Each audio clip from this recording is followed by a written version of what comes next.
fellow collectors, and welcome to Long's Toys. Today we are taking a look at Core Class G2 Universe Megatron from the second wave of the Transformers Legacy line from Hasbro.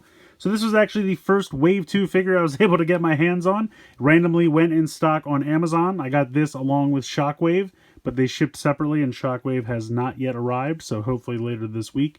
But yeah, as you can tell, he's just a repaint of the Megatron Core Class figure we got back in Kingdom.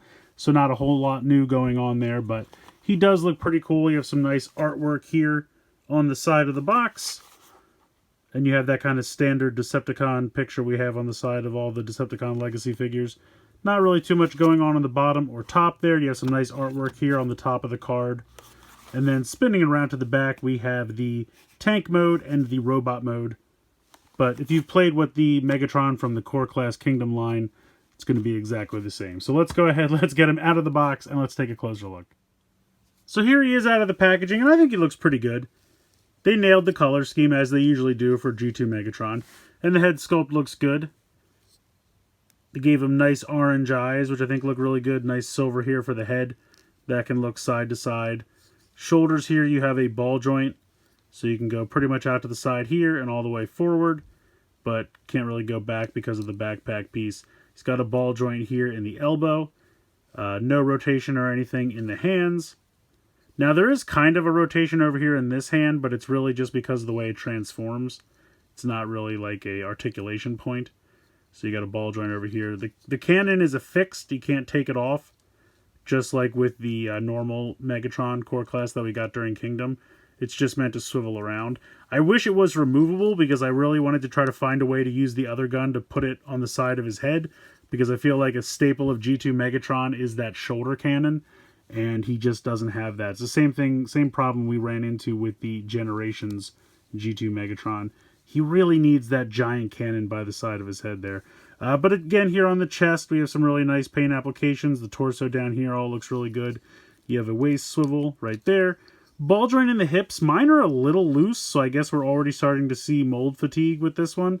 My original Megatron's hips are not that loose, but this guy's are a little loose. And then you have a ball joint here in the knee as well, and then this is all one solid piece. But yeah, for the most part, I think he looks good. It's a lot of green in the arms. If they could have maybe just painted the fists gray or something, just to break it up a little bit. I feel like the chest is great, the head's great, the legs are painted very nicely. You have that kind of purple camo scheme down there, a little bit of orange there on the kneecaps. Just if they could have maybe painted, like I said, maybe painted the fists silver, something like that, just to break it up a little bit. But here is a side-by-side comparison with the G1 Megatron from Kingdom. And as you can see, it's the exact same mold, just painted differently. The head is pretty much exactly the same, although he has red eyes and he has the bright orange eyes to kind of match the rest of his color scheme. And you can, if you want, peg this gun into the back here, just like I have with the G1 Megatron. You have these two spots right there. You can peg it in either side. If you want to kind of store it here, but you don't want it to be seen, you can kind of put it in like that, since he doesn't really have the same gun barrel on the top like G1 Megatron does.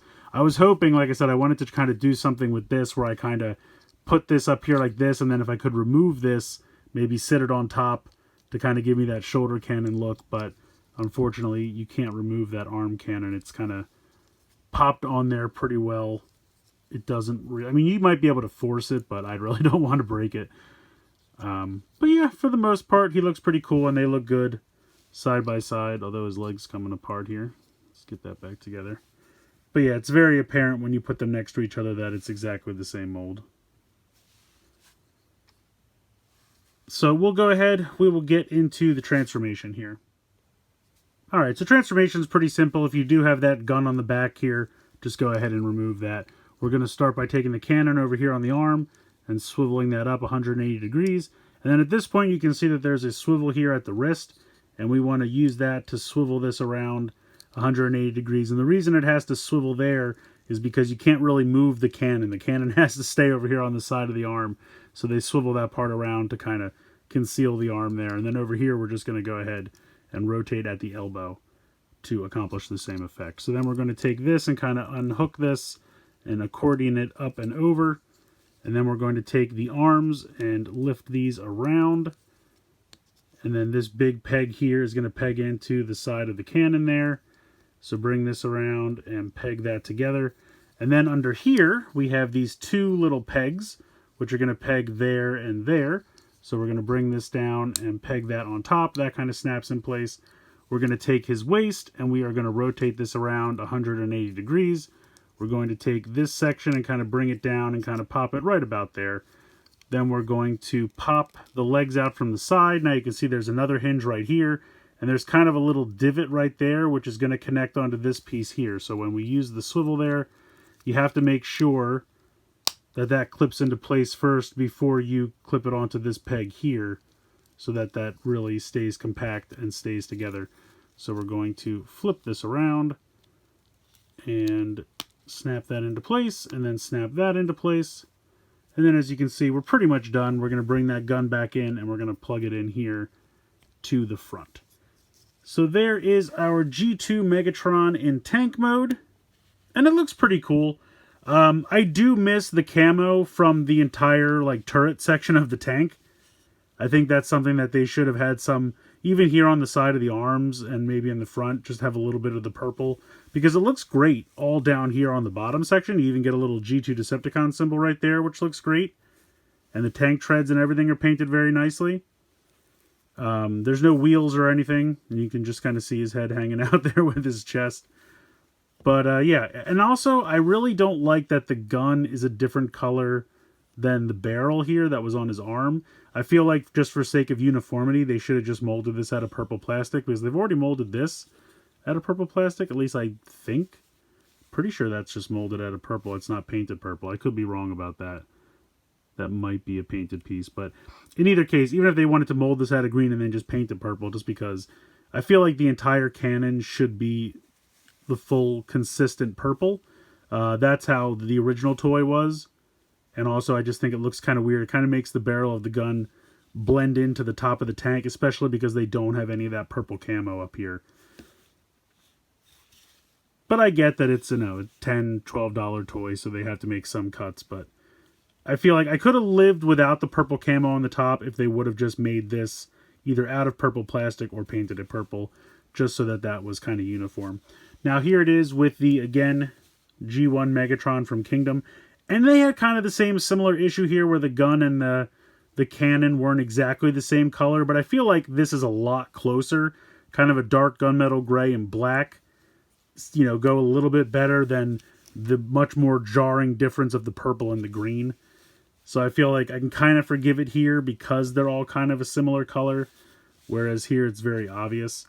I'm also not a huge fan of all of the empty space here, but that was the same problem I had with G1 Megatron. The turret can swivel though, so I do appreciate that. You don't lose any mobility there, so that's really nice. So it's a fun little tank. It's not perfect, but all the same problems that this mold had is if you liked this one, you'll like this one.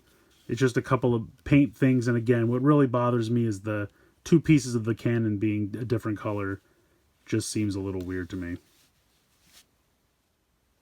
So all in all, Core Class G2 Megatron is not bad. I mean, it's just a repaint of a figure you may already have, but it's a pretty decent little repaint. I definitely don't think he's perfect. I think there are a couple things that they could have done. Again, I understand there's a budget for these tinier figures, so they can't really go all out on paint. But I would have loved maybe just to paint the fists a silver or something like that, just to break up the green in the arms a little bit. I really wish there was a way we could take the cannon piece and put it on the shoulder. I just think that's really important to the look of G2 Megatron. Maybe someone out there can 3D print some kind of shoulder-mounted cannon that we can just go ahead and peg into one of these peg holes back here. I think that would really improve the look of this toy, even if it didn't incorporate into the vehicle mode, just to have that, for the aesthetic, because I feel like that shoulder-mounted cannon was so iconic to his look. But otherwise, it's a pretty cool little toy. Like I said, fun little transformation. Again, the tank mode's not perfect. There's some negative space, especially between the treads and the turret, that I think looks a little weird, but that was a problem back with the Kingdom Core Class Megatron as well. I really wish that smaller gun was the same purple as the larger gun, just because they look so weird when you put them together in the tank mode. I just think that looks a little off. But again, these are just kind of minor nitpicks. I do really like the inclusion of the G2 Decepticon symbol. I think that's really cool.